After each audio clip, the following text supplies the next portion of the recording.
Une des problématiques principales du XXIe siècle, c'est le domaine de l'énergie, et en particulier l'énergie pour les transports. On est plus ou moins au pic pétrolier, il va falloir qu'on trouve des sources d'énergie alternatives.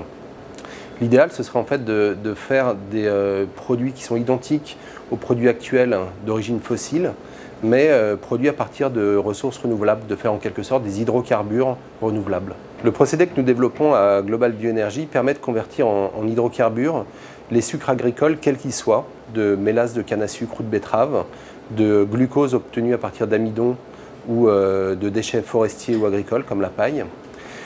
Dans un premier temps, notre procédé permet de produire l'isobutène, un hydrocarbure gazeux à 4 carbones, qui est déjà utilisé par l'industrie pétrolière aujourd'hui.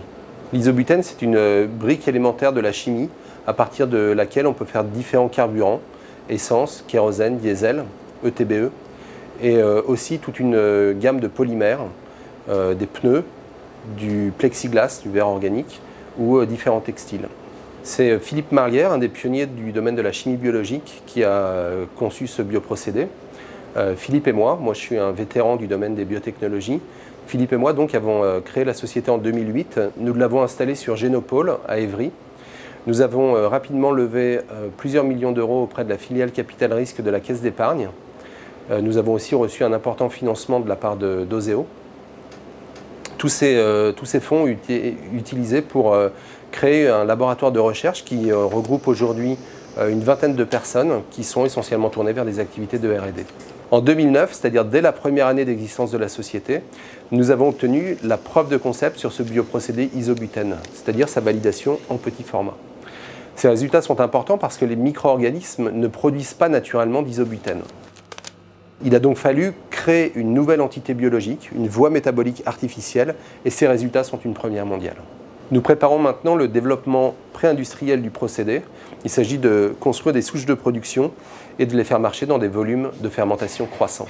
Le procédé entrera en phase industrielle à grande échelle à partir de 2013. Nous comptons le commercialiser auprès des industriels de l'énergie, du pétrole notamment, auprès des industriels de la chimie et aussi auprès des agro-industries, des producteurs de sucre, sous forme de concession de licence. Nous avons 4 concurrents sur ce segment de la conversion des sucres en hydrocarbures. 4 concurrents américains, nous sommes les seuls acteurs en Europe. Notre avantage compétitif vient de la fermentation d'un gaz. La fermentation d'un gaz permet d'éviter les étapes de séparation et de distillation qui représentent habituellement 15% des coûts des procédés. Nous ciblons un gigantesque marché de 500 milliards de dollars. C'est le marché des carburants pour le transport. Aujourd'hui, les biocarburants ne représentent que quelques pourcents de ce marché. Une fois en phase industrielle, ce procédé aura un impact géopolitique. Il permettra aux pays de moins dépendre de leurs importations pétrolières. Environnemental, on estime que les économies en gaz à effet de serre seront de 50 à 90% selon la matière première utilisée. Et sociétal aussi, puisque ces biocarburants offriront de nouveaux débouchés aux agriculteurs. Au-delà du défi technologique, il sera également important sur les plans économiques, mais aussi sociétal et environnemental, d'installer harmonieusement cette agriculture à vocation énergétique aux côtés de l'agriculture à vocation alimentaire que l'on connaît aujourd'hui. C'est quand même incroyable de se dire qu'une société comme ça, d'une vingtaine de personnes aujourd'hui, peut avoir un impact, est susceptible d'avoir un impact important sur le destin énergétique de l'humanité. Aujourd'hui, quand on regarde les travaux qu'on a réalisés et quand on regarde aussi vers l'avant ce qui nous reste à réaliser, on ne peut pas s'empêcher d'avoir un sentiment de fierté et d'enthousiasme.